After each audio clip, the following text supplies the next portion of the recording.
Florida's first medical marijuana dispensary ready to hit market.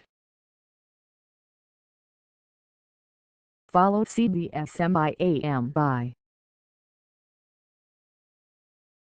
com, vertical line Tallahassee CBSMIAMI/NSF medical marijuana could be available to a select group of Florida patients as early as next week, after health officials gave the go-ahead for the state's first pot dispensary to begin distributing products.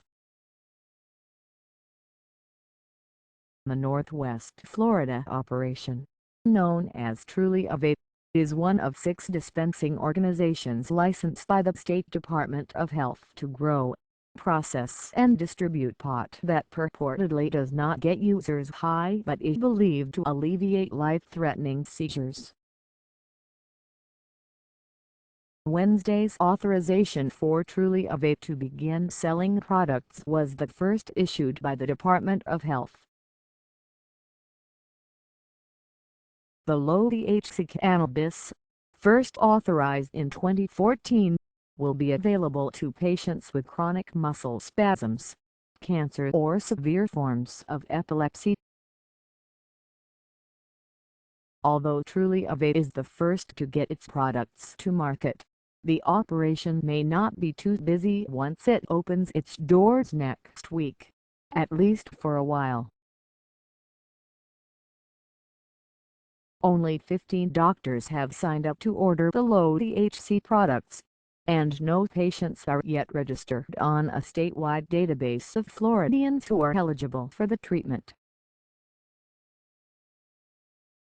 Dispensaries can only sell the pod products to patients or their representatives who are registered on the database. Doctors were supposed to be able to begin ordering the non-euphoric products more than a year ago, but the process has been tangled up in legal challenges.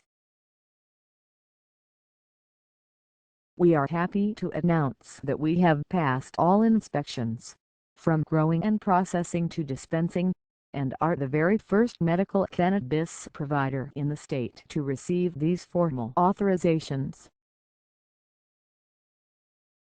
And we are most excited to get this much-anticipated medicine to the patients of Florida, Truly a Vape CEO Kim Rivers said in a statement issued Wednesday. The operation will open its Tallahassee dispensing facility next week, when it will also begin delivering to patients statewide, according to a press release. Our new law worked.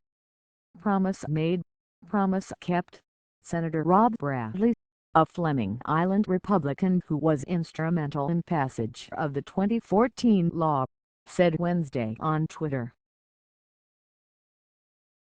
Concerned that challenges over the limited number of licenses could further delay startup of the pod operations, the legislature this year passed a law ensuring that winning nurseries could keep their licenses, even if judges decided that losing applicants should have been selected by health officials. And the law allows for 3 more dispensing organizations once more than 250,000 patients are registered to receive the marijuana treatment. The 2016 law also allows the dispensing organizations to grow full-strength pot, which will be available to terminally ill patients. Truly a Vape expects to begin selling the full-strength marijuana in early August, the company said Wednesday. More than 24 applicants vied for the highly sought-after licenses, and challenges for additional licenses are still ongoing. Health officials estimate that about 250,000 patients could be eligible for the low-thc treatment, but just a fraction of those are expected to seek the pod products.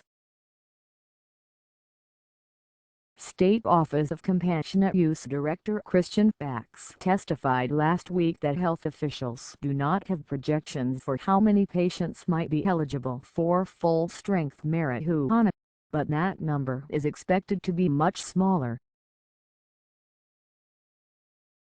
Marijuana operators, however, have their eyes on a more lucrative market, up to $3.5 billion in annual sales, according to one estimate by state economists, that could open up in Florida after the November election.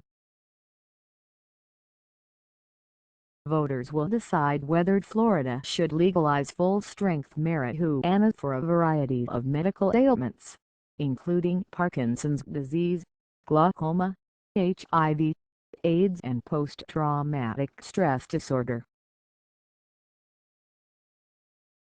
In 2014, a similar proposal narrowly failed to get the 60% approval from voters required for passage of constitutional amendments in the state. The news service of Florida's Camp contributed to this report.